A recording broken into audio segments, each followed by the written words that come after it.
If you're thinking about moving to coastal Carolina, Georgia, there's a few things that you should know before packing up a moving truck. Some of these are really nice surprises and some of these really catch people off guard. Today I'm at one of my newest listings here on Cat Island at 81 Dolphin Point Drive. But these same tactics and these same ideas apply to almost anywhere, whether you're talking about Beaufort, Hilton Head, Bluffton, Richmond Hill, or Savannah. The pace of life is slower here. One of the first things that I noticed when I moved to the Low Country is there's no traffic.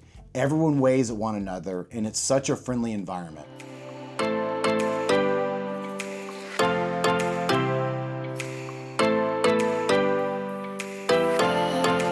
If you're thinking about moving anywhere in coastal South Carolina or Georgia, or if you're just starting to look, I make videos every week trying to get people an understanding of what it's really like to live here. If you have questions, drop them in the comment section or reach out to me directly. I'd love to show you what it's like to live in the Low Country. The pace of life is a lot slower here. I think the pace of life is one of the biggest reasons why people move to the Low Country. They're not constantly sitting in traffic, people actually wave. Everything just feels so much different and so much slower here. In other parts of the country, people focus on price per square foot, but down here you're buying golf course views, deep water access, marsh views, and year-round outdoor living. Yes, July and August are warm, but people are still outside enjoying paddleboarding, boating, fishing, golfing, and enjoying their screen porches and outdoor living.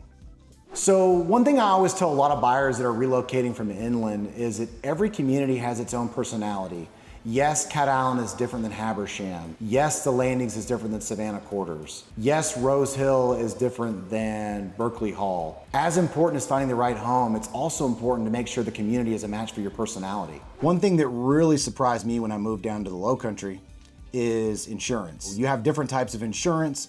So one of the most important nuances of insurance in Low Country is going to be flood insurance, of course, but there's also wind insurance, and you're going to have differing HOA fees as well. So it's important to know what the HOA fees are for their different communities. And these are a lot of times influenced by what amenities they offer, because every community is different. One of the things that I think a lot of buyers have told me since they've moved here, if they're spending way more time outdoors than they ever thought they would. Because of the community feel, a lot of people enjoy their front porches, communicating with neighbors, having community events. And this is, I think, really surprising to a lot of buyers before they move here. As the case with probably other areas, inventory can change wildly here. One thing that's unique about the homes in the Low Country is inventory can change very rapidly. If a home is priced well and it checks a lot of boxes, it's going to be sold very quickly. Speaking of homes that check a lot of boxes, let me show you around one that's currently on the market.